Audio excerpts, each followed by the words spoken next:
Now the question is how God teaches us to love one another. To answer that, we have to go back to the story of creation.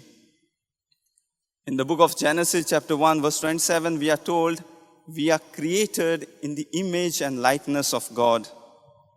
And because the very nature of God is love, we who are created in His image and likeness have the desire and ability to love.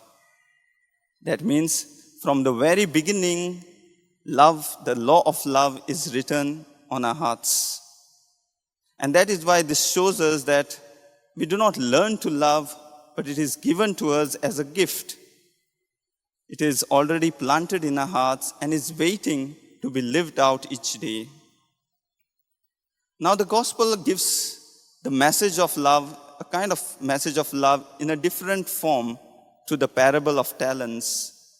The master entrusts his servants with gifts, the talents, some more, some less, and each has to use it according to what he has received. 2 of them invest and multiply the talents, and the third one hides it because of fear of his master. Now what we learn from this parable is that each of us is given numerous gifts from God.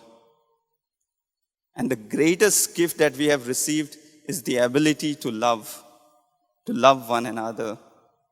If we hide it, if we refuse to use love because of our resentment or anger or fear, then it will slowly die away within us. It will wither away.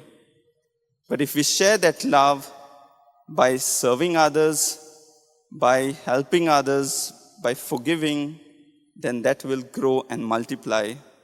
And that will bring joy not only to others, but to ourselves too. That is the beauty of this gift of love that God has given us.